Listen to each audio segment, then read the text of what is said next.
Maybe looking past President Obama, we learned today he's now scrambling to try and salvage his legacy on the home front. Next week, the president will make a rare visit to Capitol Hill to huddle with top Democrats to come up with a plan to save Obamacare. Who better to check in on this than our friend, Democratic strategist Jessica Tarlow. Good to see you. And good to see you. Do you think the president wishes he had done this kind of work a couple of months ago, a couple of years ago? Instead, he fought every even minor tweak to Obamacare, thinking Hillary Clinton was going to win and all was going to be well.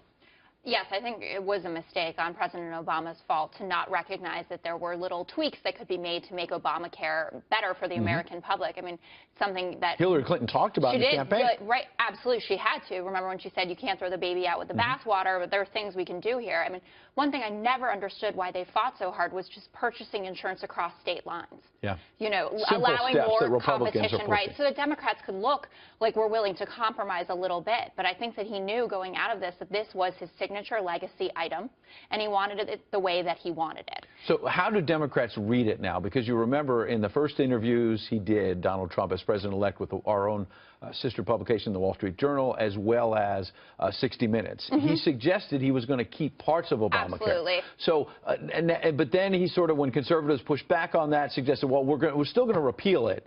Keep some things. Oh, you mean when he became a conservative, when that transfer happened somewhere in the middle of the campaign? Well, that's your characterization, so walk me through it. What are Democrats thinking about how much of Obamacare can survive? Well, I think that we know keeping kids young adults on their insurance until 26 has to stay. That's popular on both sides. And also the pre-existing conditions clause. But what's difficult there is that means then that you need the mandate, and that's something that Republicans hate. You have some of the goodies, so how do you pay for it? Exactly. Republicans have another challenge, to be fair here, which is Bloomberg had a piece on this, which is after several years of talking about repealing Obamacare, it looks like, quote, they haven't come to a consensus in the House and the Senate about the possible replacement plans. They don't know, point B. That was from Douglas Holtz-Aiken, a Republican economist, telling that to Bloomberg. So are Democrats thinking strategically, and is that part of what President Obama is going to do behind closed doors next week, if you give us a sense that Republicans still don't have a plan B? Absolutely, and that Democrats should hammer that to say, okay, they're going to come in here, over 20 million people have gotten insurance. What are you going to do for those people? Because Donald Trump made it clear. It was one of my favorite things that he actually said over the course of the last... Wait a second, that's news. Yeah, there are like 3 other things probably, but I'll have to think of them.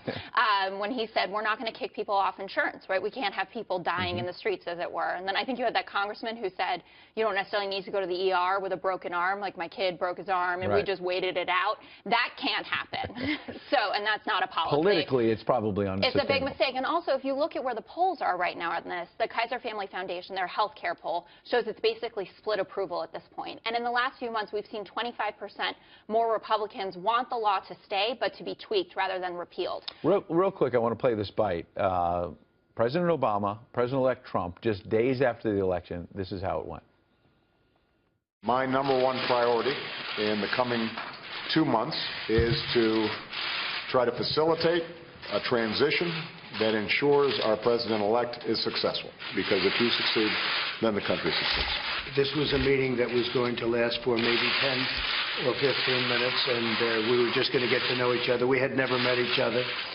It started out almost like a bromance. Like, we're going to, we spent so much time. It was like the Twilight Zone day. But I remember thinking, what is happening? But now it appears like the Obama White House is throwing stink bombs out there and saying, look what we can do on Mideast peace, Russia. Let's just make it as difficult as possible. I think the Mideast peace part here is the most difficult one. I mean, doing that with 22 days out. I actually think it's handing Trump a pretty good deck, that now he has another best friend in Netanyahu. So he has Putin and Netanyahu. One of those I like better than the other. But I think that's a good thing for him. But, and low expectations, because nobody thinks the bar has peace. Never been lower for anyone than Donald Trump, right? I mean, we talked about this going into the debates. As long as he doesn't really blow it, people are going to think that he won, and some did. It depends what poll you were looking at. He kept exceeding those expectations. He did, and he ended up winning the election. So you have it there. But with the bromance thing, it was interesting because I think it's important, obviously, for President Obama to make this a smooth transition. You know, country above party and all that jazz. But at the same time, he was still sitting there staring at a guy who was one of the leading birthers, right, who said that he founded ISIS.